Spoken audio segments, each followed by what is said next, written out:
Avant de commencer cette histoire, je dois vous poser une question. Avez-vous déjà envoyé un SMS à la mauvaise personne? Ce genre de message qui fait s'arrêter votre cœur pendant quelques secondes, pendant que vous priez pour que l'autre personne ne l'ait pas lu? Eh bien, oui. La protagoniste de cette histoire a fait exactement cela, sauf que son message a atterri entre les mains de l'homme le plus puissant de l'entreprise où elle travaillait. Et ce qui s'est passé ensuite? Eh bien, cela a changé leur vie à tous les deux pour toujours. Mais avant de continuer, dites-moi dans les commentaires depuis quelle ville vous regardez cette vidéo. Et si vous n'êtes pas encore abonné à la chaîne, faites-le maintenant, cliquez sur la cloche et laissez un j'aime, cela m'aide beaucoup. Maintenant, place à l'histoire. L'ascenseur de la direction fendait les étages de l'immeuble Montgomery et Associates comme une lame silencieuse. À l'intérieur, Charles Montgomery ajustait les manchettes de sa chemise blanche immaculée tout en regardant les chiffres numériques grimper. 50 ans. C'était ce que le miroir lui renvoyait chaque matin, des tempes grisonnantes, des rides d'expression racontant des histoires de décisions difficiles, un corps sculpté par une discipline quasi militaire. 4 années passées à Londres et à Tokyo avaient transformé l'opération internationale en une machine à profit. Mais elles avaient aussi creusé un fossé entre lui et tout ce qu'il connaissait à New York. Son ex-femme s'était remariée, son pantouse sur Park Avenue sentait le renfermer, et l'entreprise fondée par son père portait désormais les empreintes d'un autre homme, Roger Vance, le PDG par intérim qui semblait avoir pris un peu trop ses aises dans un fauteuil qui ne lui appartenait pas. Les portes de l'ascenseur s'ouvrirent au 32e étage, révélant le cœur créatif de la holding. Charles s'avança dans le couloir de verre et les regards se tournèrent vers lui comme des tournesols suivant le soleil. Des chuchotements, des grincements de chaises, le cliquetis nerveux des claviers feignant la productivité. Il connaissait ce ballet d'entreprise par cœur, la peur déguisée en respect. Dans la salle de conférence principale, l'équipe créative attendait déjà. 12 personnes autour d'une table en acajou, ordinateurs ouverts, verre d'eau intact. Charles entra sans saluer, prit place en bout de table et croisa les mains sur la surface polie. « Montrez-moi la campagne. » La présentation commença, diapositives colorées, slogans audacieux, projections de métriques. Charles observa dans un silence absolu pendant 23 minutes. Lorsque la dernière diapositive disparut, il resta immobile pendant 10 secondes supplémentaires, une éternité dans le monde de l'entreprise. Qui a dirigé ce projet? Une femme se leva à l'autre bout de la table. Des cheveux bruns tirés en un chignon lâche, des yeux en amande oscillant entre détermination et peur, une robe bleu marine tentant sans succès de passer inaperçue.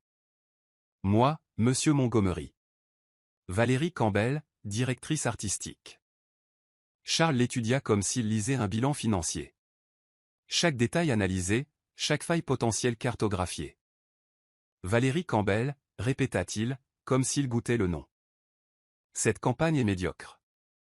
L'air dans la pièce se glaça. Les collègues de Valérie détournèrent le regard, certains vers leurs propres mains, d'autres vers les fenêtres panoramiques encadrant le ciel gris de New York. Médiocre. Valérie sentit le sang lui monter au visage, mais sa voix resta contrôlée.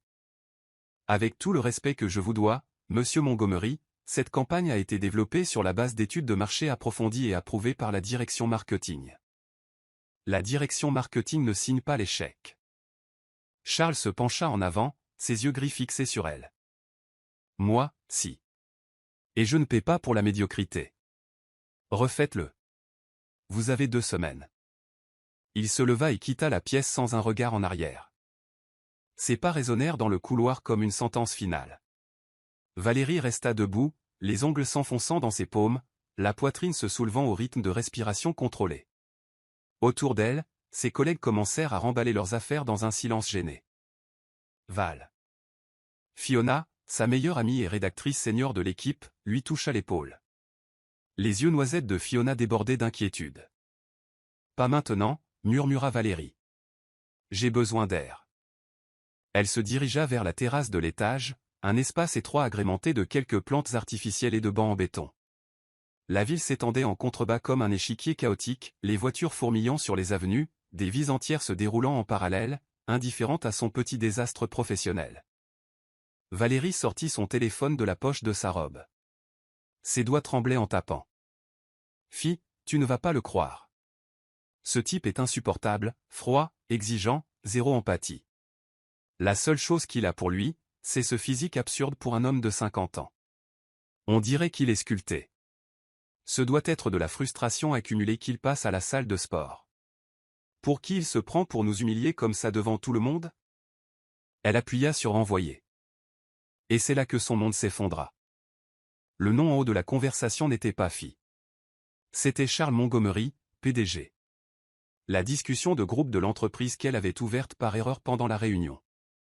Le message qui aurait dû rester privé flottait désormais en pixels irréversibles sur l'écran de l'homme le plus puissant de l'entreprise. Valérie sentit ses jambes se dérober. Elle s'appuya contre la rambarde de la terrasse, le téléphone glissant de ses doigts moites. Son cœur martelait ses côtes comme s'il voulait s'échapper de sa poitrine. Non, non, non, non. 32 étages plus bas, New York continuait son rythme indifférent. Mais pour Valérie Campbell, à cet instant précis, le sol venait simplement de disparaître. Et au moment exact où le désespoir menaçait de l'engloutir, son téléphone vibra. Une notification. Un seul mot de l'expéditeur qu'elle redoutait le plus. Charles Montgomery. Intéressant. La nuit tomba sur Manhattan comme une couverture d'anxiété. Dans son 2 pièces à Williamsburg, Brooklyn, Valérie était recroquevillée sur le canapé, toujours dans ses vêtements de travail. Son téléphone gisait sur la table basse comme une bombe à retardement. Fiona était arrivée 1 heure plus tôt, armée de vin rouge et d'une pizza qui restait intacte dans sa boîte.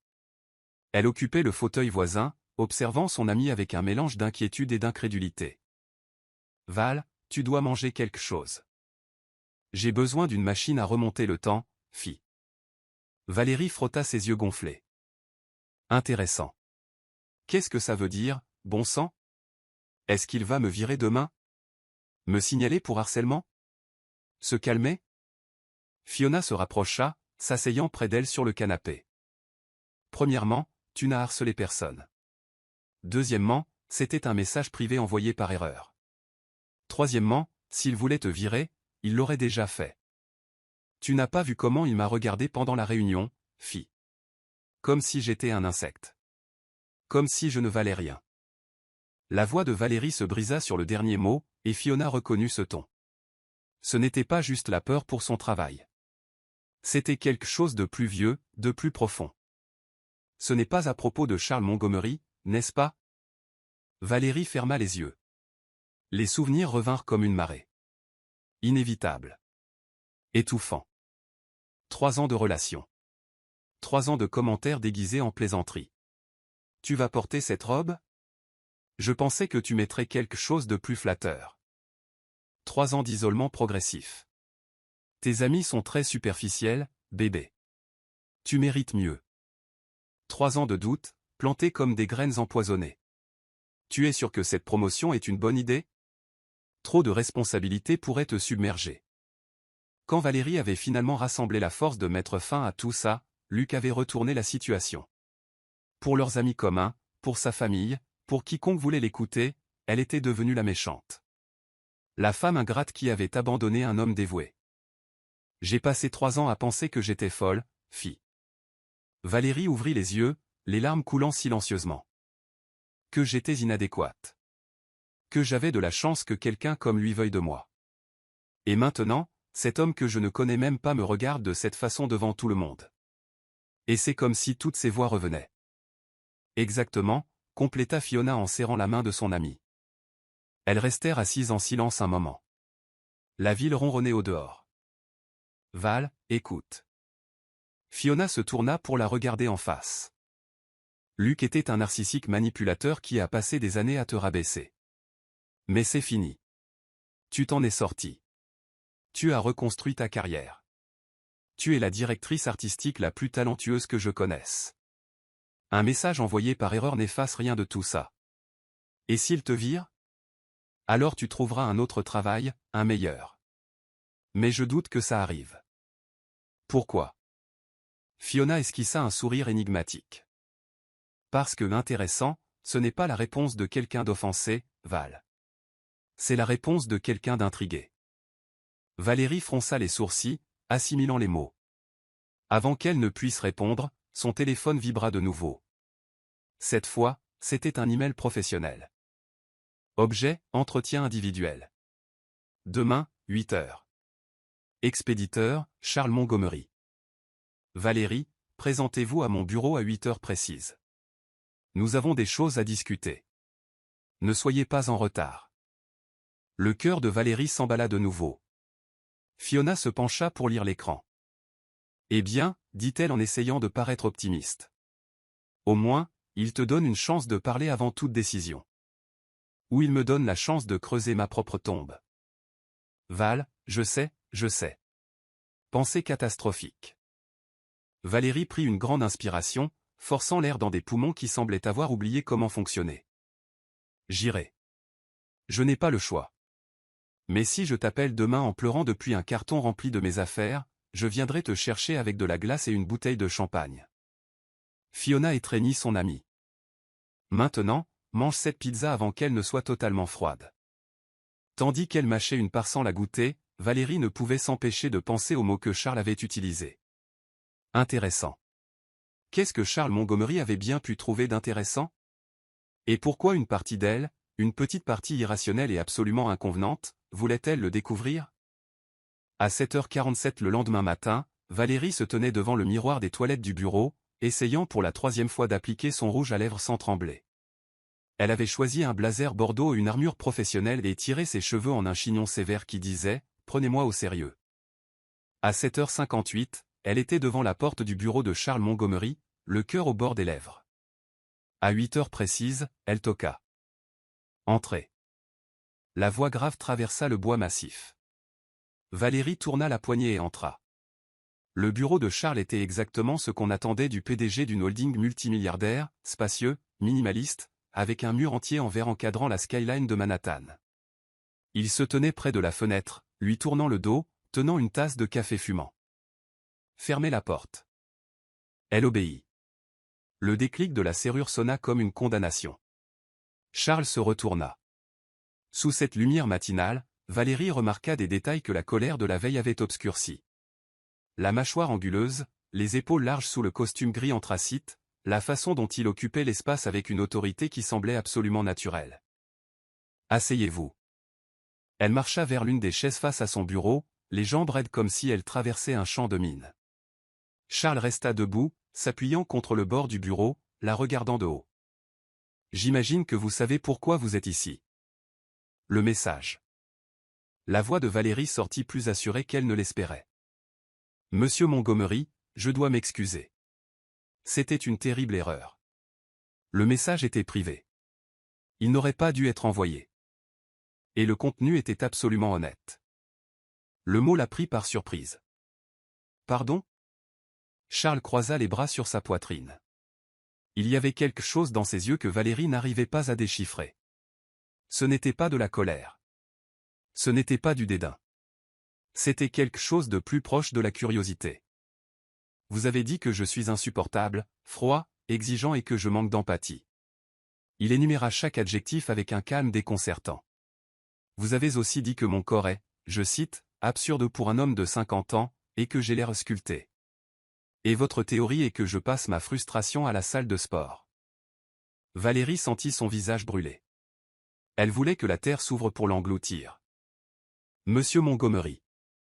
Combien de personnes dans cette entreprise pensez-vous auraient le courage de dire ça de moi, Valérie ?» Il l'interrompit, se penchant légèrement en avant. « Même en privé ?» Elle cligna des yeux, confuse par la direction que prenait la conversation. « Je ne sais pas. » 0. Charles déverrouilla son téléphone et lui montra l'écran. Son message était là. Sauvegardé. Tout le monde dans ce bâtiment me traite comme si j'étais une bombe sur le point d'exploser. Ils sont d'accord avec tout. Ils sourient quand j'entre. Ils tremblent quand je parle. Et vous? Il remit le téléphone dans sa poche. Vous m'avez traité d'insupportable dans le même paragraphe où vous avez loué mon physique. Valérie ne savait pas si elle devait rire, pleurer ou courir. Est-ce que c'est une bonne chose? C'est intéressant. Il y avait encore ce mot. Valérie sentit un frisson courir le long de son échine. Monsieur Montgomery, avec tout le respect que je vous dois, je ne comprends pas où mène cette conversation. Charles s'écarta du bureau et marcha vers le mur de verre, lui tournant de nouveau le dos. Quand il parla, sa voix portait un poids différent. J'ai passé 4 ans loin d'ici. Loin de tout, loin de tout le monde. J'ai construit l'opération internationale à partir de rien, transformé les pertes en profit, ouvert des marchés que mon père jugeait impossibles. Et quand je suis revenu, il marqua une pause. Je suis revenu dans une entreprise qui ne me reconnaît plus, dans une ville qui a avancé sans moi, dans un appartement vide où même les plantes sont mortes. Valérie resta silencieuse, surprise par cette vulnérabilité inattendue. Hier, lors de la réunion, j'ai été dur avec vous. Charles se tourna pour la regarder. La campagne n'était pas médiocre. Elle était sûre. Et la sécurité m'irrite parce que j'ai déjà vu ce dont cette entreprise est capable quand elle ose. Mais je n'aurais pas dû vous exposer de cette façon. Étaient-ce des excuses? Valérie n'en était pas sûre. Donc, je ne suis pas viré? Viré? Charles laissa échapper quelque chose qui ressemblait presque à un rire. Un son rouillé par le manque d'usage. Vous êtes la première personne depuis des mois qui m'a fait ressentir autre chose que de l'ennui, Valérie. Pourquoi vous virerais-je?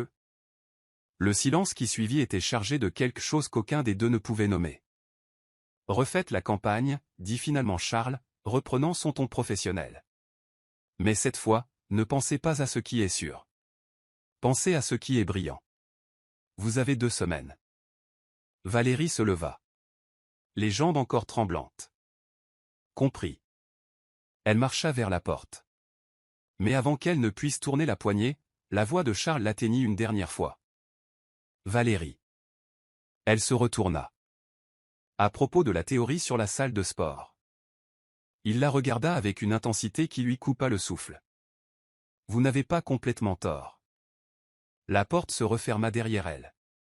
Et Valérie réalisa que ses mains avaient arrêté de trembler. Elles avaient été remplacées par quelque chose de bien plus troublant, l'accélération inexplicable de son cœur.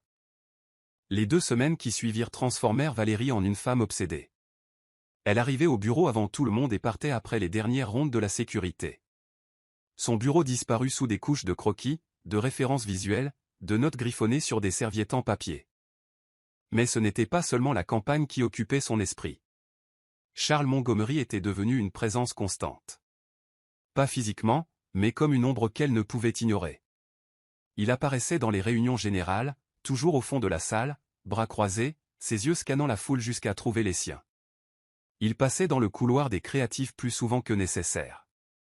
Et chaque fois que leurs chemins se croisaient, il la saluait d'un hochement de tête minime qui semblait chargé de significations cachées. Il le fait exprès, déclara Fiona le vendredi, alors qu'elle déjeunait à la cafétéria. Je te le jure, Val, il est passé par notre aile 3 fois aujourd'hui. C'est le PDG. Il peut marcher où il veut. Oh, bien sûr. Et le fait qu'il regarde toujours dans ta direction est une pure coïncidence. Valérie piqua sa salade avec plus de force que nécessaire. Tu imagines des choses. Et toi, tu es dans le déni.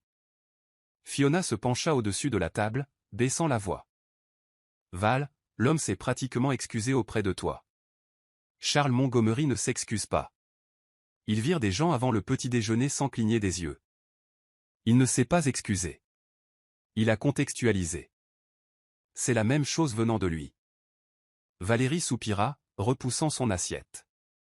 Fi, même si tu avais raison, ce qui n'est pas le cas, ça ne changerait rien. C'est mon patron. Mon patron suprême. Le fossé hiérarchique entre nous est un océan. Et la différence d'âge? 18 ans. Il a 50 ans. J'en ai 32. Et est-ce que ça te dérange?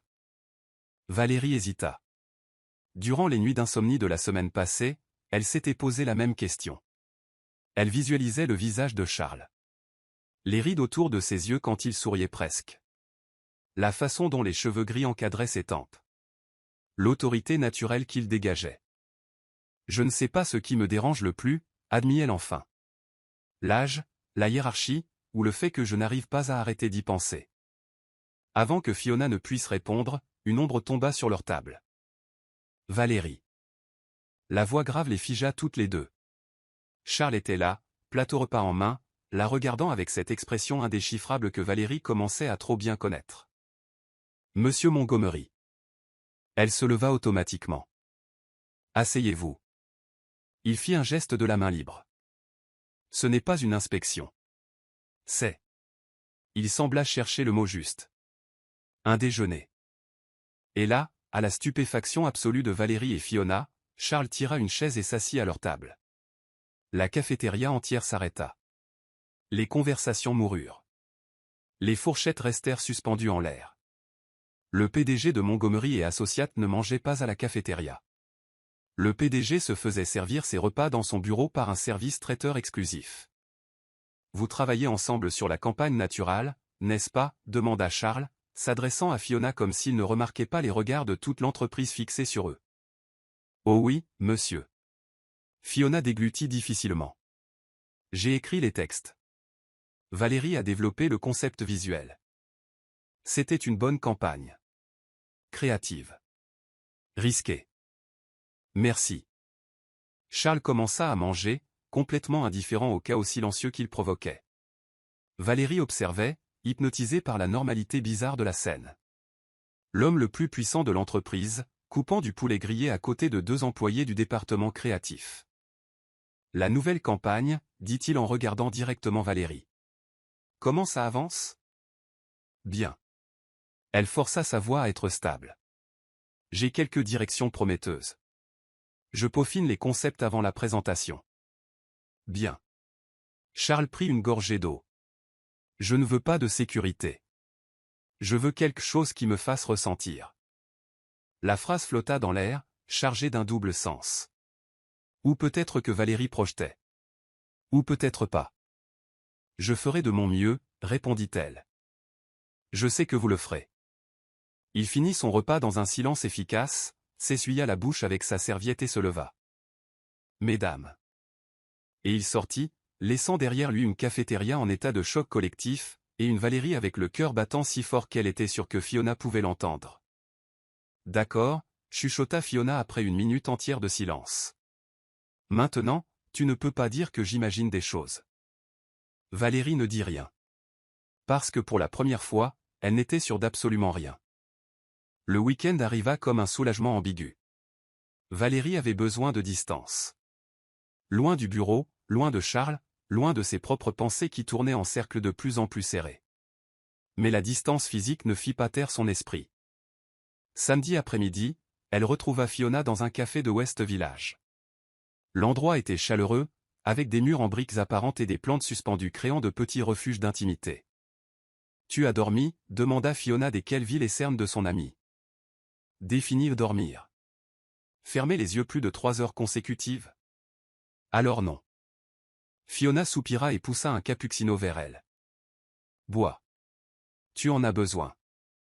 Valérie entoura la tasse de ses 2 mains, absorbant la chaleur. Fi, je deviens folle. J'ai remarqué. Non, tu ne comprends pas. Elle baissa la voix, se penchant au-dessus de la table. J'ai rêvé de lui la nuit dernière. De Charles? CHHH. Valérie regarda autour d'elle, paranoïaque. Oui. Et ce n'était pas un rêve innocent. Fiona se mordit la lèvre pour ne pas rire. Et comment tu t'es sentie? Terrible. Confuse. Et elle hésita. Et je me suis réveillée en souriant. Oh, Val. Je sais. C'est ridicule. Je sais que c'est ridicule. L'homme a 50 ans.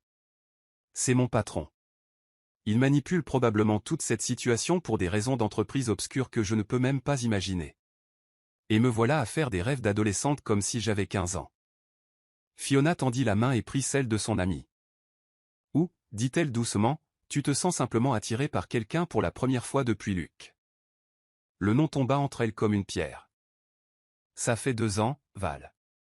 2 ans que tu as rompu avec ce connard. Pendant tout ce temps, tu t'es blindé. Tu n'as regardé personne. Tu n'as laissé personne s'approcher. Et maintenant cet homme apparaît, qu'on l'admette ou non, il éveille quelque chose en toi.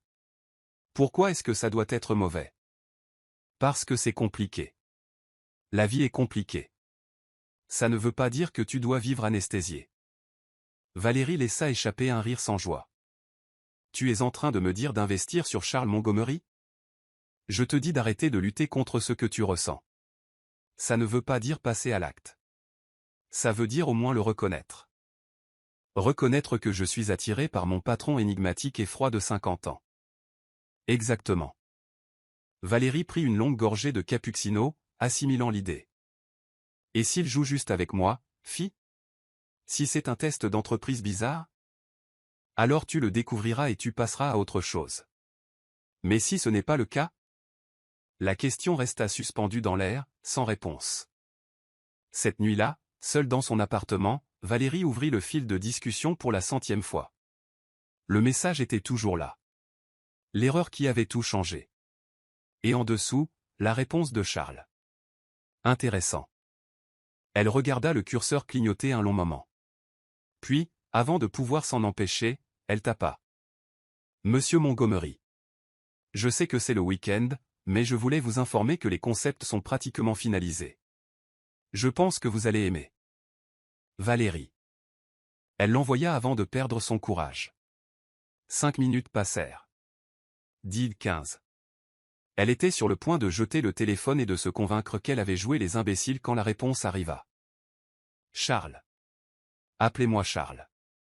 Et je suis sûr que j'aimerais. Vous me surprenez, Valérie. Constamment. Elle relut le message 3 fois, le cœur bondissant. Et puis, sur une impulsion qu'elle ne pourrait expliquer même sous la torture, elle répondit. Vous surprendre est devenu mon nouveau passe-temps. J'espère que je n'en fais pas trop. La réponse arriva en quelques secondes. Continuez d'en faire trop.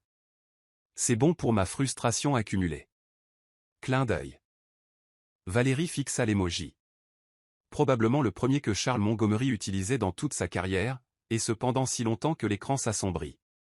Quand elle réussit enfin à dormir cette nuit-là, elle souriait. Lundi. Jour de la présentation finale. Valérie se réveilla à 5 heures du matin, but 2 cafés noirs, répéta mentalement chaque diapositive 30 fois, et avait toujours l'impression qu'elle pouvait vomir à tout moment. La salle de conférence était pleine quand elle entra. Toute la direction créative. Le département marketing dirigé par Marcia, une femme impeccable de 40 ans qui semblait être née en talons hauts. Les représentants du client. Et bien sûr, Charles. Il occupait le bout de la table, doigts entrelacés, expression illisible. Marcia la salua avec un sourire professionnel.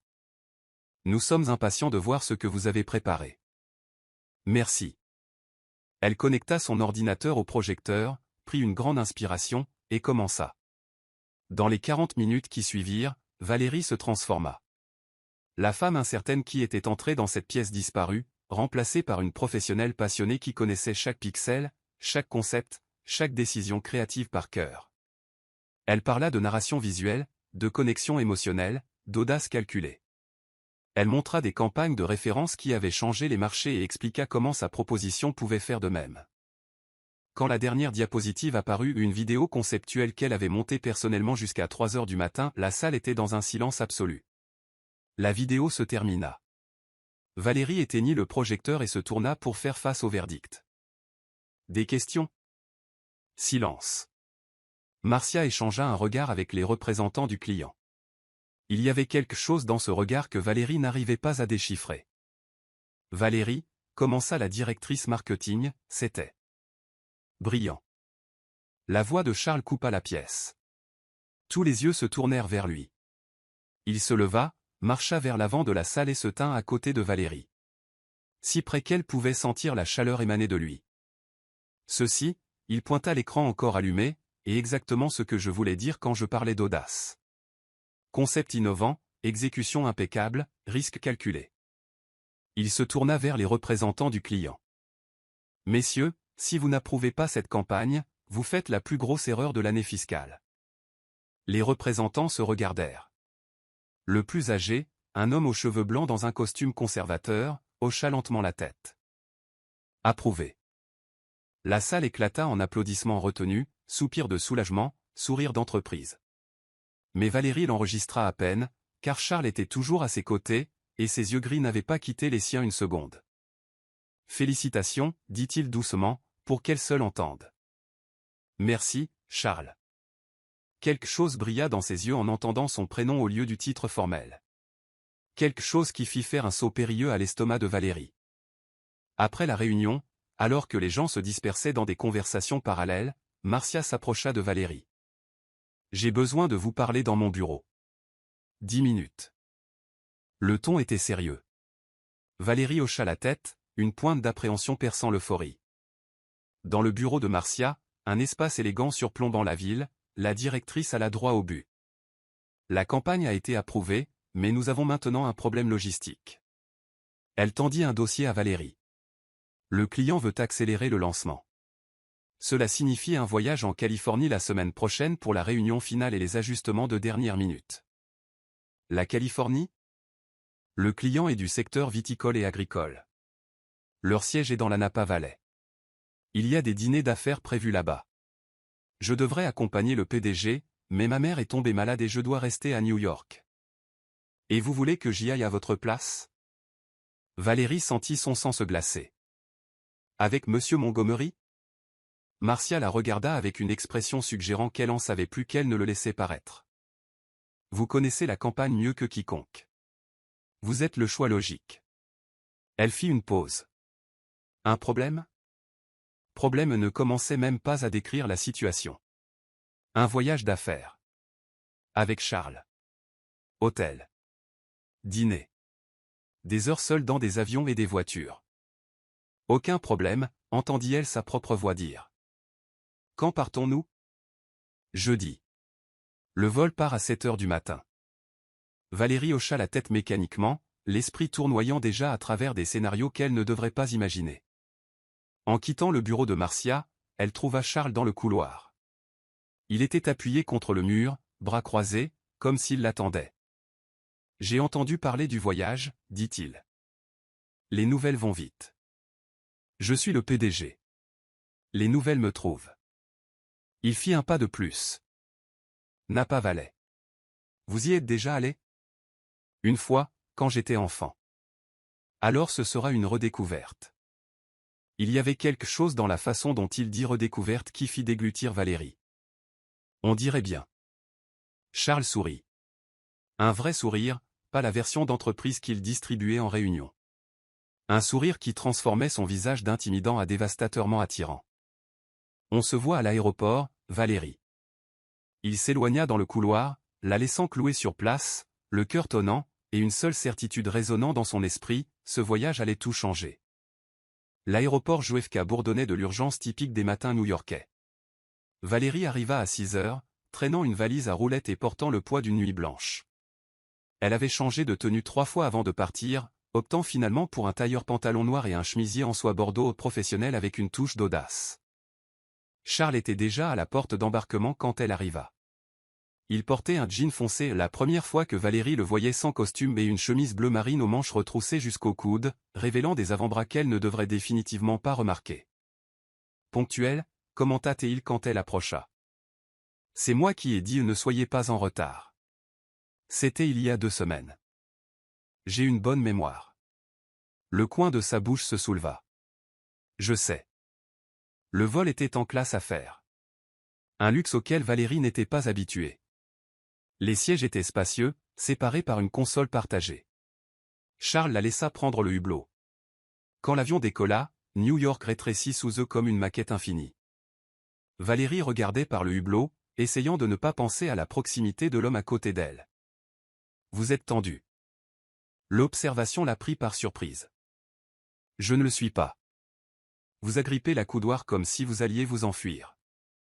Valérie regarda sa main et, en effet, ses doigts étaient blancs à force de presser le cuir. Peut-être un peu. À propos du vol ou à propos de moi. Son honnêteté brutale la désarma. Honnêtement? Je ne sais plus. Charles l'étudia un moment, puis fit quelque chose d'inattendu. Il s'adossa à son siège et ferma les yeux. Parlez-moi de vous, Valérie. Quoi? De vous. Qui vous êtes au-delà des campagnes publicitaires et des messages envoyés par erreur. Vous voulez savoir des choses sur moi? Pourquoi cet étonnement? Il ouvrit un œil. Vous en savez pas mal sur moi. Que je suis froid, exigeant. Que j'ai un corps absurde pour mon âge. D'accord, d'accord. Elle sentit son visage brûler. Compris. Alors, Valérie prit une grande inspiration. J'ai 32 ans. Je viens de Chicago. Mais je suis venu à New York pour étudier le design et je ne suis jamais reparti. Mes parents vivent toujours là-bas.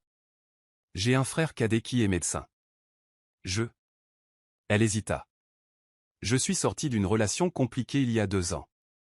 Et depuis, je me suis dédié au travail. Compliqué comment? Compliqué d'une façon qui m'a fait oublier qui j'étais. Charles ouvrit complètement les yeux. Et Valérie vit quelque chose changer dans son expression. De la reconnaissance, peut-être. Ou de la compréhension. J'ai été marié 15 ans, dit-il, la voix plus basse. À une femme que mon père approuvait. Nous avions une vie qui semblait parfaite dans les rapports mondains. Dîner, voyage, photos. Mais à l'intérieur de la maison. Il marqua une pause. À l'intérieur, nous étions 2 étrangers polis partageant une adresse. Pourquoi êtes-vous resté? Parce que j'étais lâche. Parce qu'il était plus facile de plonger dans le travail que d'admettre que j'avais échoué. Il la regarda directement. Quand j'ai enfin divorcé, il ne restait plus rien à ressentir. Pas même du soulagement.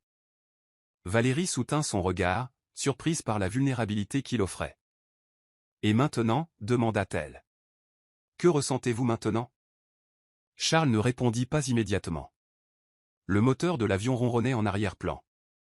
La lumière du soleil traversait les nuages, peignant l'intérieur de la cabine en or. Maintenant, dit-il finalement. Je commence à ressentir des choses que je pensais avoir oublié comment ressentir. Le cœur de Valérie s'emballa. Elle savait qu'elle devait détourner le regard, changer de sujet, rétablir les barrières professionnelles. Au lieu de cela, elle demanda. Quel genre de choses? Charles tendit la main et, avec une délicatesse qui contrastait avec tout ce qu'elle connaissait de lui, écarta une mèche de cheveux qui était tombée sur son visage. De la curiosité, dit-il. De l'anticipation. Ses doigts effleurèrent sa joue avant de se retirer. Du désir. Valérie oublia comment respirer. Charles, vous n'avez pas besoin de dire quoi que ce soit. Il retira sa main. Mais ses yeux restèrent sur les siens. Je sais que c'est compliqué. Je sais qu'il y a une hiérarchie, une différence d'âge, 1000 raisons pour lesquelles ça ne devrait pas arriver. Mais vous m'avez demandé de l'honnêteté. Alors la voilà. Vous m'intriguez, Valérie. D'une façon dont personne ne m'a intrigué depuis des décennies. L'avion traversa une zone de turbulence, les faisant osciller. Mais Valérie le remarqua à peine. Son monde tremblait déjà de toute façon. Je ne sais pas quoi faire de ça, admit-elle. Moi non plus. Charles sourit. Et il y avait une douceur dans ce sourire qu'elle n'avait jamais vu auparavant. Mais nous avons 3 jours à Napa. Peut-être que nous le découvrirons ensemble. Valérie regarda par le hublot où les nuages s'étendaient comme une mer de coton. Elle avait la sensation qu'elle était sur le point de tomber. Et pour la première fois depuis longtemps, elle n'était pas sûre de vouloir être sauvée. L'hôtel à Saint Helena était un établissement de luxe. Charles avait réservé des suites adjacentes assez professionnelles pour éviter les commentaires, assez proches pour que Valérie sente sa présence même à travers les murs. L'après-midi fut consumé par les réunions d'affaires. Le client, un conglomérat viticole dirigé par un patriarche nommé Gauchi, Monsieur Ernest Sterling dans le texte original, était exigeant, mais juste. Valérie présenta les ajustements finaux de la campagne avec une confiance qui la surprit elle-même. Charles l'observait avec ce regard qu'elle apprenait à reconnaître. Fierté déguisée en évaluation professionnelle. À 7 heures du soir, après des heures de négociation et de poignées de main, ils eurent enfin un moment de paix. Le dîner formel n'aurait lieu que le lendemain. Cette soirée était libre. Je descends au restaurant de l'hôtel, dit Charles alors qu'il marchait vers les ascenseurs. Voulez-vous de la compagnie? Valérie aurait dû décliner. Aurait dû inventer une migraine, du travail à revoir, n'importe quelle excuse. Je veux bien, dit-elle. Le restaurant était sophistiqué sans être prétentieux. Table en bois rustique, éclairage ambré, un sommelier discret qui connaissait chaque bouteille de la liste. Charles commanda un Cabernet Sauvignon de la Napa Valley et laissa Valérie choisir les plats. « Vous me faites confiance pour choisir votre nourriture ?» demanda-t-elle, arquant un sourcil. « Vous avez créé une campagne qui a convaincu un client difficile en moins d'1 heure. Je pense que je peux vous faire confiance pour commander un steak ou des fruits de mer locaux. » Elle rit, un rire authentique qui la surprit. Quand la nourriture arriva et que le vin commença à délier les langues, la conversation glissa vers des territoires plus personnels. « Vous avez mentionné une relation compliquée », dit Charles en faisant tourner le verre entre ses doigts. « Si vous ne voulez pas en parler, je comprends. Mais si vous voulez. » Valérie prit une gorgée de vin, laissant la chaleur descendre dans sa gorge. Son nom est Luc. Nous sommes restés ensemble 3 ans. Elle marqua une pause, organisant ses mots. Au début, il était tout ce que je pensais vouloir. Attentionné, impliqué, présent. Mais peu à peu. Elle soupira. Peu à peu, il a commencé à mouler qui j'étais. Mes opinions, mes vêtements, mes amitiés. Chaque critique arrivait emballée dans un « c'est pour ton bien » ou « j'essaie juste de t'aider ». Et vous l'avez cru. Je voulais le croire. Parce que l'alternative était d'admettre que j'étais dans une relation qui me rendait petite. Et ça signifiait admettre que j'avais tort. Elle regarda ses mains. Quand j'ai finalement mis fin à tout ça, il a réussi à retourner la situation. Pour tous les autres, c'était moi la méchante. Charles resta silencieux un moment, puis dit : les hommes comme ça sont des spécialistes pour vous faire douter de votre propre perception. C'est une forme de contrôle déguisé en soin. Il la regarda intensément. Vous n'aviez pas tort, Valérie. Vous vous en êtes sortie. Ça demande un courage que la plupart des gens n'ont pas. Quelque chose se dénoua dans sa poitrine. Une tension qu'elle portait depuis 2 ans. Un besoin de validation qui n'avait jamais été comblé. Merci, chuchota-t-elle. De dire ça ? Je le dis parce que c'est vrai. Le dîner continua, plus léger maintenant que le poids avait été partagé. Ils parlèrent d'art, de voyage, des années que Charles avait passées en Europe et en Asie, et des choses qu'il avait apprises sur la solitude et les nouveaux départs. Quand ils se levèrent enfin pour partir, il était presque 23 heures. Le restaurant se vidait, les bougies vacillant sur les tables voisines. Dans le hall de l'hôtel, devant les ascenseurs, Charles se tourna vers elle. Merci pour la soirée, Valérie. C'est moi qui vous remercie. C'était. Elle chercha le mot juste. Important. Il hocha la tête. Ses yeux parcouraient son visage comme s'il mémorisait chaque détail. Bonne nuit. Bonne nuit. Elle entra dans l'ascenseur. Les portes commencèrent à se fermer. Et puis, la main de Charles apparut dans l'ouverture, les stoppant. Valérie ? Oui. Il fit un pas à l'intérieur, comblant la distance entre eux. Je vais faire quelque chose que je ne devrais probablement pas faire. Sa voix était rauque. Dites-moi d'arrêter et j'arrête. Elle ne dit rien. Charles se pencha et effleura ses lèvres contre les siennes. Ce n'était pas un baiser. C'était une question, une promesse, un prélude. Valérie sentit le monde tourner. Puis les portes de l'ascenseur s'ouvrirent à leur étage, et Charles se recula. Dormez bien, dit-il. Et il y avait un sourire dans ses yeux. Elle marcha jusqu'à sa chambre en état de choc, ferma la porte, s'appuya contre elle et porta ses doigts à ses lèvres. Elle picotait encore. Et ce fut à ce moment-là que son téléphone vibra. Un message, numéro inconnu. Valérie, j'ai appris que tu es à Napa. Quelle coïncidence. Il faut qu'on parle. Luc. Le sol disparut sous ses pieds. La nuit fut une torture. Valérie alternait entre regarder le message de Luc et le mur qui la séparait de Charles. 2 hommes, 2 mondes. Un passé qui s'obstinait à ne pas mourir, et un futur qu'elle osait à peine imaginer. Le matin, avec des cernes profonds et la détermination fragile de quelqu'un qui fonctionne avec 3 heures de sommeil, elle descendit pour le petit déjeuner. Charles était déjà là, impeccable comme toujours, lisant quelque chose sur sa tablette. « Vous avez l'air d'avoir vu un fantôme », commenta-t-il quand elle s'assit. Presque. Elle lui parla du message, regarda la mâchoire de Charles se serrer, ses yeux s'assombrirent.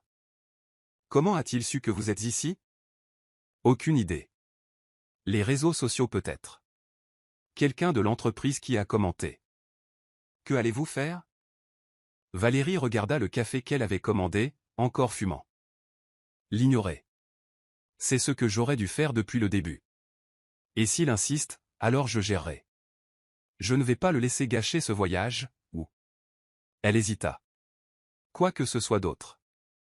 Charles tendit le bras à travers la table et couvrit sa main. Vous n'êtes pas seul là-dedans, Valérie. Je suis là. La matinée fut remplie de réunions de finalisation. Monsieur Sterling était satisfait. La campagne avait dépassé ses attentes. Les contrats furent signés. Le champagne fut ouvert. Les poignées de main scellèrent l'accord. À la fin de l'après-midi, le travail officiellement clos, Charles suggéra une promenade en ville avant le dîner formel au vignoble. « Avez-vous vu le coucher de soleil d'ici » demanda-t-il.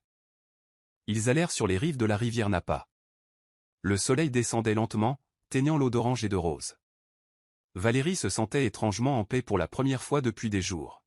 « C'est magnifique, dit-elle. » Oui. Quand elle se tourna pour le regarder, elle réalisa que Charles ne regardait pas le coucher de soleil. Il la regardait, elle.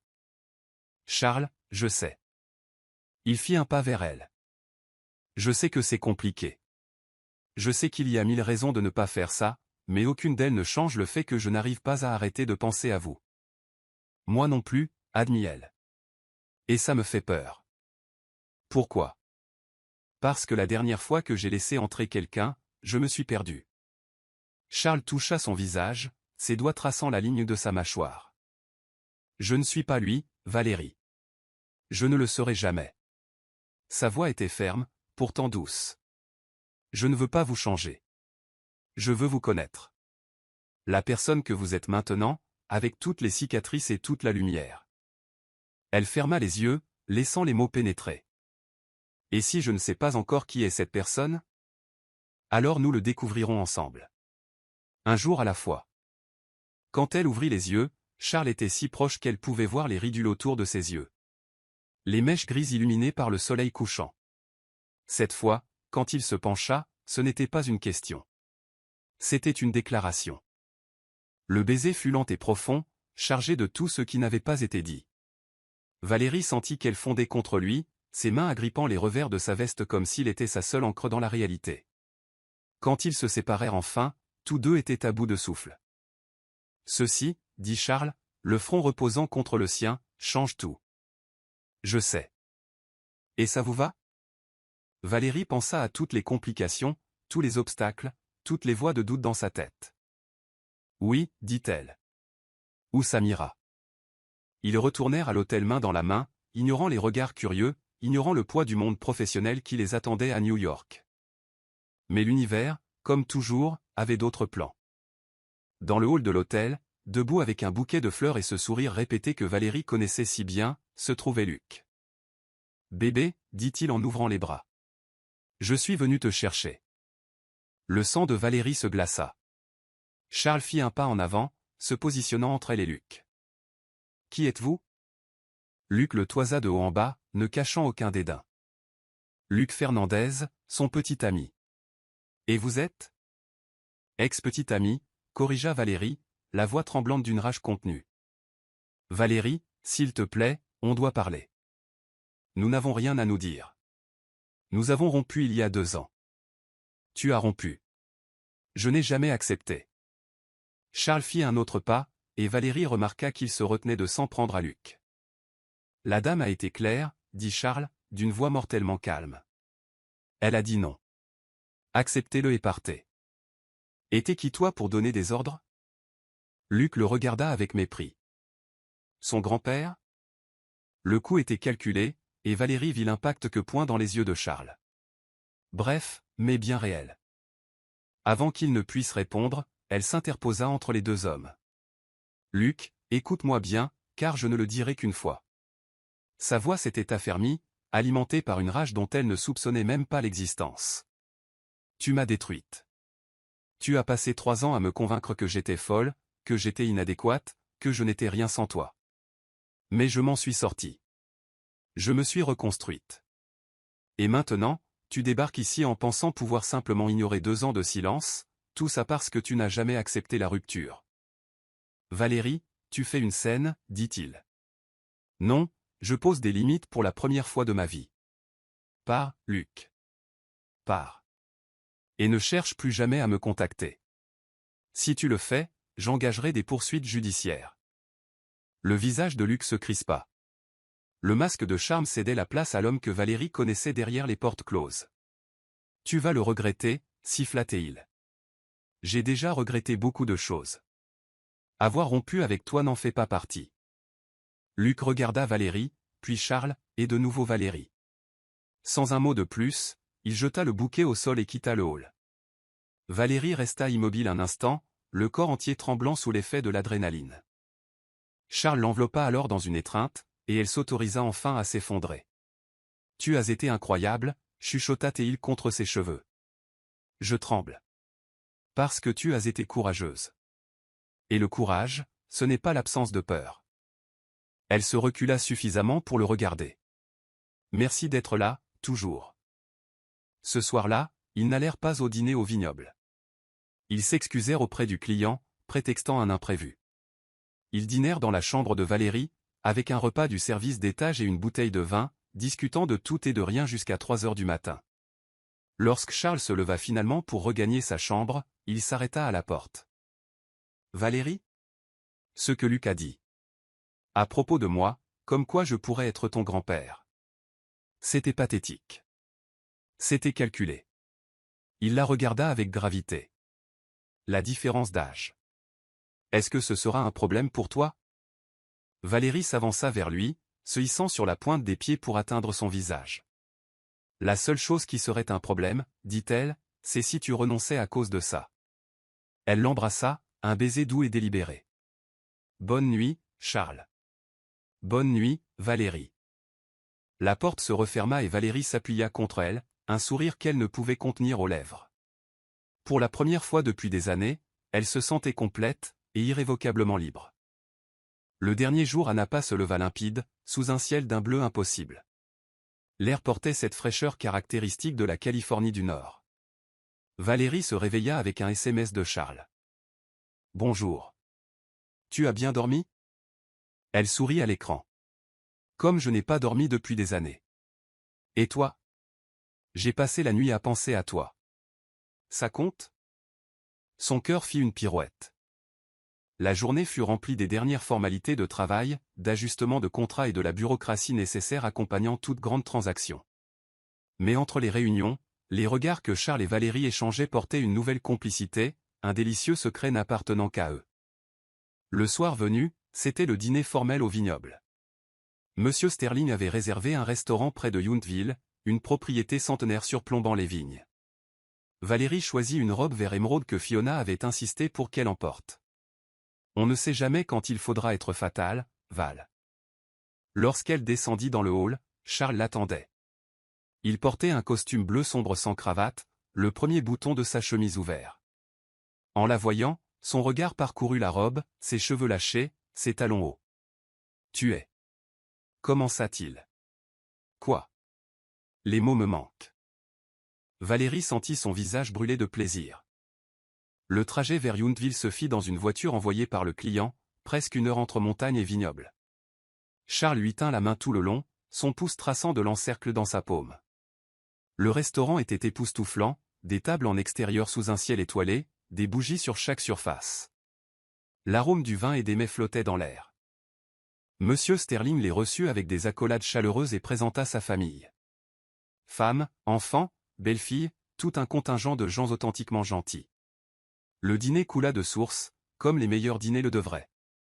Une conversation facile, une nourriture exceptionnelle, un vin qui semblait se bonifier à chaque verre. Valérie fut surprise de se détendre d'une manière qu'elle réussissait rarement lors d'événements d'entreprise.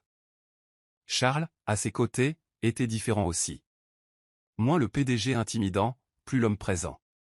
À un moment donné, l'épouse de Monsieur Sterling, une femme aux cheveux blancs et au regard perçant nommée Madame Eleanor, se pencha vers Valérie. « Vous formez un couple charmant, dit-elle à voix basse. Valérie s'étouffa presque avec son vin. Nous ne sommes pas en couple, nous travaillons ensemble. Madame Eleanor sourit avec la sagesse de celle qui a vu passer de nombreux printemps. Ma chère, je suis mariée depuis 45 ans. Je sais reconnaître quand 2 personnes sont en train de se découvrir, dit-elle avec un clin d'œil.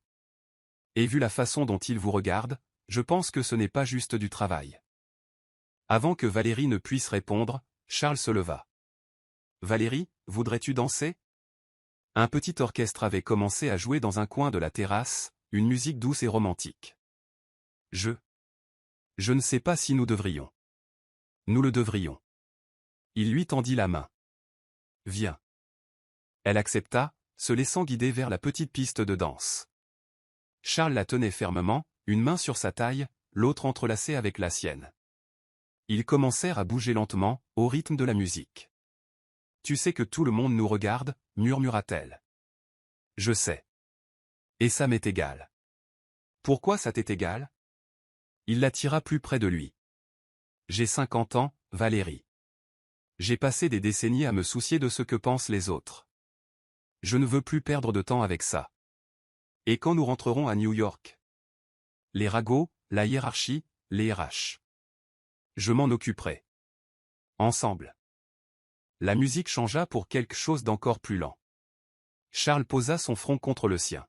« Je ne m'attendais pas à ça, dit-il. Revenir aux États-Unis pour te trouver. Je ne m'attendais pas à toi non plus. Des regrets? » Elle pensa au message envoyé par erreur, à l'humiliation initiale, à la peur, à la colère. Elle pensa à Luc débarquant à l'hôtel, à la confrontation qui l'avait finalement libérée. Elle pensa aux semaines d'incertitude et aux heures de conversation. Pas le moindre. Lorsque la nuit s'acheva et qu'ils rentrèrent à l'hôtel, Valérie se sentait en paix d'une manière qu'elle n'avait pas connue depuis. Elle ne se souvenait même plus depuis quand. À la porte de sa chambre, Charles l'embrassa. Un baiser long, profond, chargé de promesses. « Demain, nous rentrons à New York, dit-il. Je sais. Et là-bas, ce sera différent. Plus difficile. Je le sais aussi. Mais est-ce que ça vaut le coup d'essayer? » Valérie toucha son visage, traçant les lignes que le temps avait dessinées. « Charles, j'ai passé 2 ans à avoir peur. Peur de souffrir à nouveau. Mais avec toi. » Elle prit une profonde inspiration. « Avec toi, la peur existe toujours. Sauf qu'elle n'est plus forte que le désir. » Il sourit. Ce sourire qui transformait tout. Est-ce un oui? C'est un découvrons-le ensemble. Il l'embrassa une fois de plus et Valérie sut, avec une certitude qui la surprit, qu'elle était sur le point d'embarquer pour l'aventure la plus importante de sa vie. L'avion atterrit à JFK à 11h du matin, le dimanche. Valérie et Charles débarquèrent ensemble, mais se séparèrent dans le hall. Elle vers un Uber, lui vers la voiture de fonction qui l'attendait. Un accord tacite. À partir de là, discrétion. « On se parle ?» dit-il en lui serrant la main professionnellement, tandis que ses yeux disaient des choses beaucoup moins professionnelles. « On se parle. » Le lundi arriva comme une douche froide. Montgomery et associés étaient un écosystème complexe de hiérarchie, d'ambition et de regard vigilant. Valérie entra dans le bâtiment en se sentant sous un microscope invisible. Fiona l'intercepta avant même qu'elle n'atteigne son bureau. « Dis-moi tout. »« Pas ici, fais. » Déjeuner, midi. Le japonais au coin de la rue. Ça marche. La réunion au restaurant fut une avalanche d'informations. Valérie déballa tout à son ami, de la conversation dans l'avion à la confrontation avec Luc, en passant par les baisers et le dîner au vignoble. Fiona écoutait, les yeux écarquillés.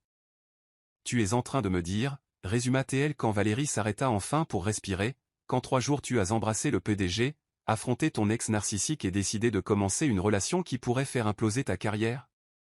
Dit comme ça a l'air fou.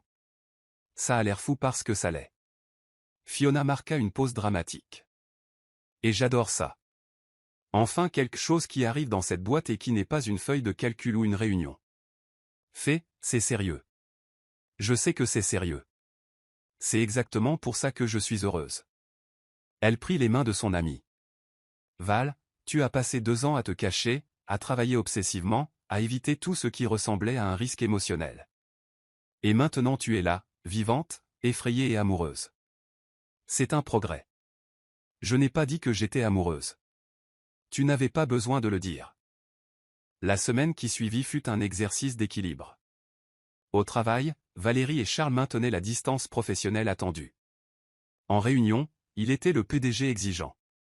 Elle, la directrice artistique compétente. Pas de regard prolongé, pas de contacts accidentels. Mais le soir, les messages affluaient. « Comment s'est passée ta journée ? Charles, 22h15, réunions infinies.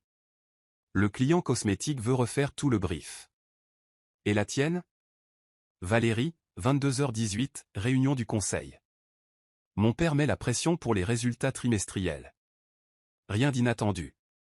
Charles, 22h20, tu vas bien? Valérie, 22h21, mieux maintenant. Charles, 22h21. Il se retrouvait peu à peu dans les interstices de la routine. Un café discret dans une boutique loin du bureau. Un dîner dans un restaurant où personne ne les connaissait. Des heures de conversation où Valérie découvrait des facettes de Charles que le monde de l'entreprise ne voyait jamais. L'homme qui lisait de la poésie lors de ses insomnies matinales, qui gardait une collection de vinyles des années 70, qui cuisinait un risotto au citron quand il avait besoin de réfléchir. « Pourquoi ne montres-tu ce côté à personne ?» lui demanda-t-elle un soir dans son appartement, pendant qu'il préparait le fameux risotto. « Parce que montrer sa vulnérabilité dans le monde des affaires, c'est du suicide, répondit-il sans quitter la casserole des yeux. Et avec moi? Il la regarda enfin. Avec toi, je ne veux pas être le PDG. Je veux juste être Charles. Elle traversa la cuisine et l'enlaça par derrière, posant son visage contre son dos. J'aime Charles. Même avec ses 50 ans et ses cheveux gris. Surtout à cause de ça. Mais la bulle avait une date d'expiration, et elle éclata le vendredi. Valérie fut convoquée dans le bureau de Roger Vance. Roger était le PDG par intérim que Charles avait remplacé. Un homme au début de la quarantaine, au sourire facile et à l'ambition mal dissimulée. Il la reçut avec une cordialité qui n'atteignait pas ses yeux. « Valérie, asseyez-vous. J'ai besoin de parler du voyage à Napa. » Son estomac se glaça. Qu'y a-t-il à propos du voyage? La campagne a été un succès. Félicitations pour ça. Il feuilleta quelques papiers sur son bureau. Mais certaines rumeurs sont parvenues à mes oreilles. Des rumeurs? À propos de vous et Charles Montgomery. Il la regarda droit dans les yeux. Une implication personnelle durant le voyage. Valérie sentit le sang lui monter au visage, mais garda une voix contrôlée. Avec tout le respect que je vous dois, Roger, je ne vois pas en quoi cela vous concerne. Cela me concerne parce que ça affecte l'entreprise. Les relations entre cadres et subordonnés génèrent des conflits d'intérêts. Elles peuvent entraîner des procès, des scandales, des dommages à la réputation. Il n'y a rien à commenter. Roger se pencha en avant. Valérie, je ne suis pas votre ennemi. J'essaie de vous protéger. Charles Montgomery est. Il fit une pause calculée à un homme compliqué. Il a passé 4 ans au loin, il revient en croyant pouvoir reprendre le contrôle de tout. Les gens comme ça utilisent les autres. Vous ne le connaissez pas. J'ai travaillé avec lui pendant 15 ans. Je le connais très bien. Roger se leva, marchant vers la fenêtre. Il va se servir de vous pour obtenir ce qu'il veut, et ensuite il vous jettera. C'est ce qu'il fait. Valérie se leva aussi. Cette conversation est terminée. Pensez à ce que j'ai dit, Valérie. Avant qu'il ne soit trop tard. Elle quitta le bureau, les mains tremblantes de rage, de peur, d'incertitude. Les mots de Roger résonnaient dans son esprit comme du poison. Ce soir-là, elle ne répondit pas au message de Charles, et il le remarqua. Valérie, tout va bien? Charles, 23h30, silence. Tu m'inquiètes. Appelle-moi. Charles, minuit 15. Son téléphone resta muet sur la table de nuit, tandis que Valérie fixait le plafond, se demandant si elle avait commis la plus grande erreur de sa vie. Charles n'était pas homme à attendre. Le lendemain matin, un samedi gris, il était à la porte de l'appartement de Valérie à Williamsburg. Elle ouvrit en pyjama, les yeux cernés, les cheveux en bataille. « Tu n'as pas répondu à mes messages, dit-il sans préambule. J'avais besoin de réfléchir. Réfléchir à quoi? Que s'est-il passé? Elle le laissa entrer. Le salon était un chaos, coussin par terre, une tasse de thé froid sur la table, des papiers éparpillés partout. Roger m'a appelé hier, dit-elle en s'asseyant sur le canapé. Il sait pour nous. Charles fronça les sourcils. Comment? Des rumeurs. Saint-Helena n'est pas une grande ville. Des gens ont vu des choses. Les gens parlent.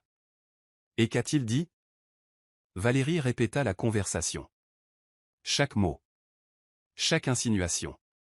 Chaque goutte de poison. Quand elle eut fini, Charles resta immobile, la mâchoire contractée. Roger est un rat opportuniste qui se sent menacé par mon retour, dit-il finalement. Il a passé 4 ans comme PDG par intérim et il a pris ses aises. Maintenant que je suis de retour, il te voit comme une arme pour me déstabiliser. Et s'il avait raison? Raison à propos de quoi? Que tu te sers de moi. Le silence qui suivit fut assourdissant.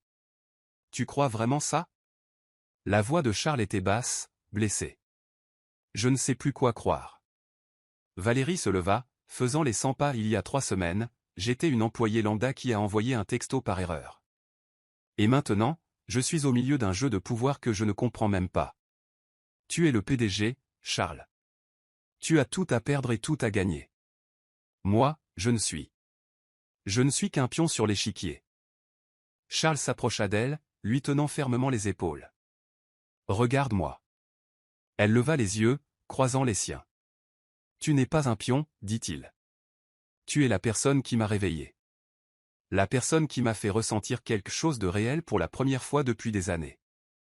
Et si Roger ou n'importe qui d'autre essaie d'utiliser ça contre nous, je me battrai. Mais j'ai besoin de savoir si tu es avec moi. Et si ça détruit ma carrière?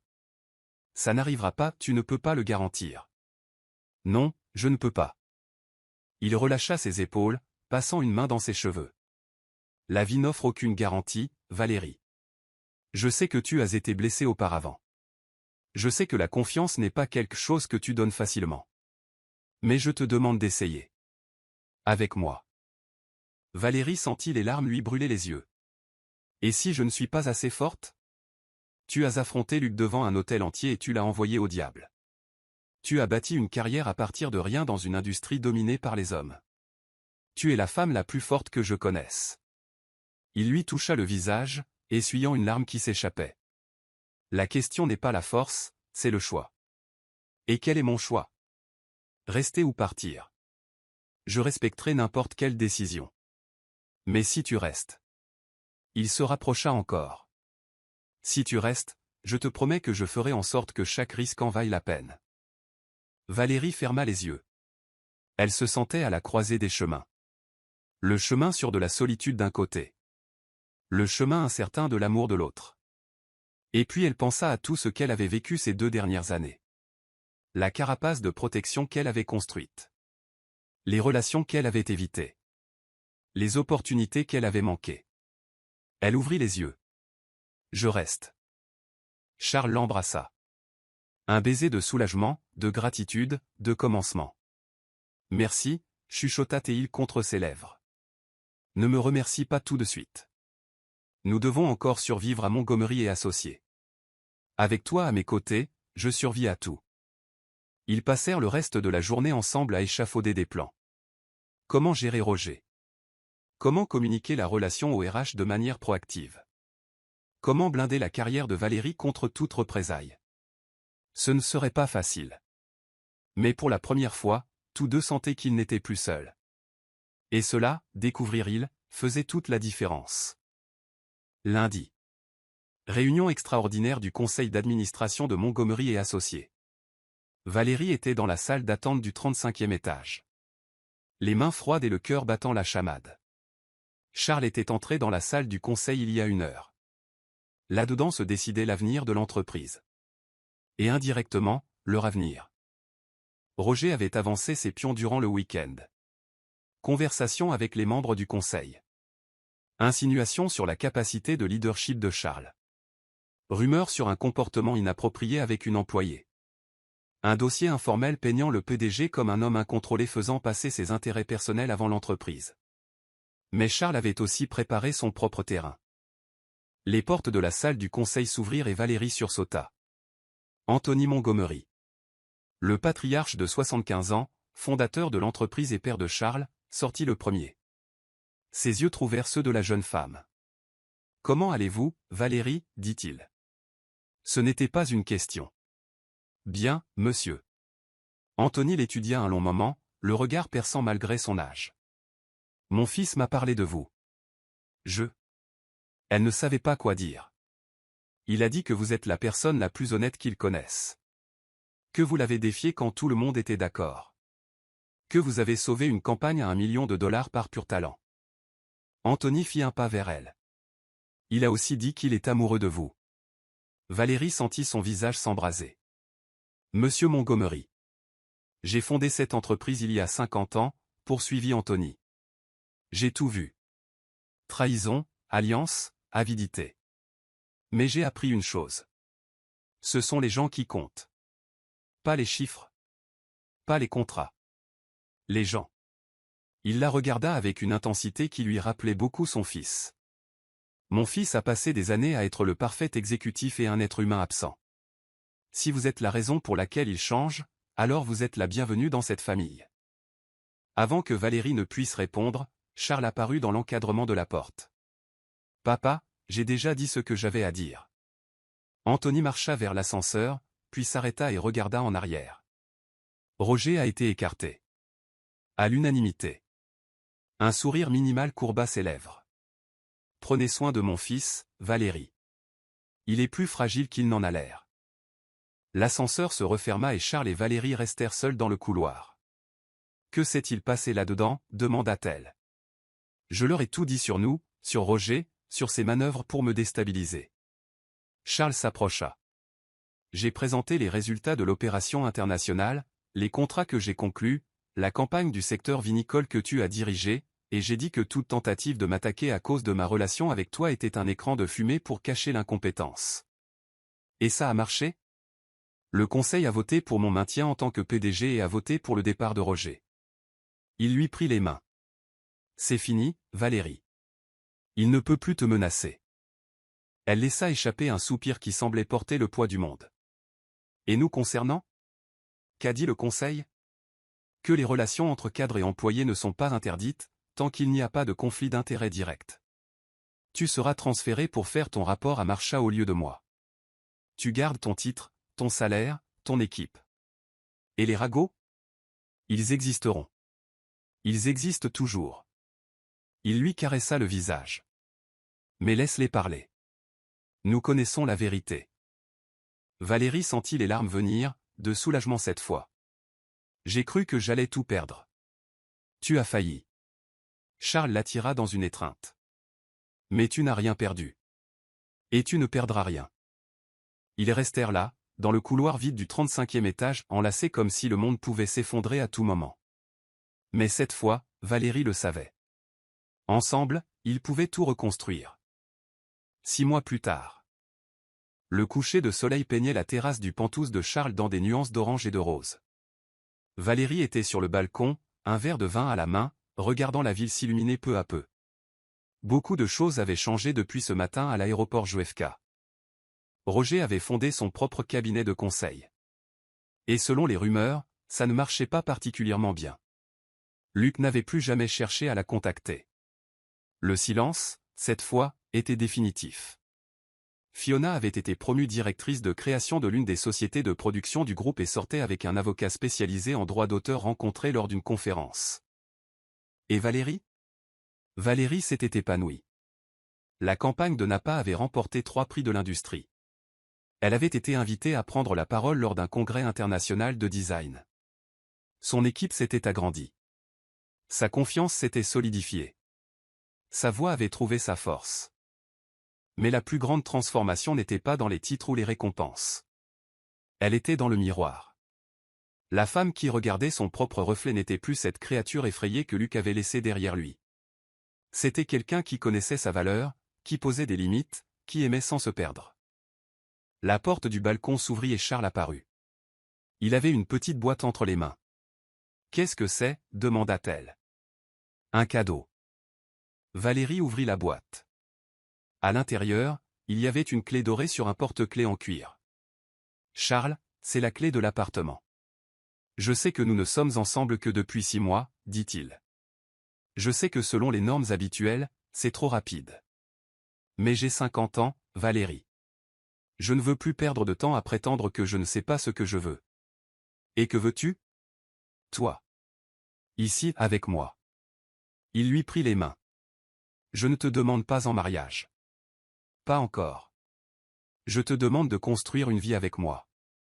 Un jour à la fois. Un choix à la fois. Valérie regarda la clé. Puis lui. Tu sais que je ronfle, n'est-ce pas? Charles rit. Ce rire rauque qu'elle avait appris à aimer. Je sais. Et que je vole les draps. Je le sais aussi. Et que je suis terrible au réveil. Valérie. Il l'attira vers lui. Je sais tout ça. Et je veux tout ça. Les jolies parties et les parties difficiles. Les bons jours et les mauvais jours, tout. Elle sentit son cœur déborder. Oui. Oui. J'accepte la clé. Oui, je veux construire une vie avec toi.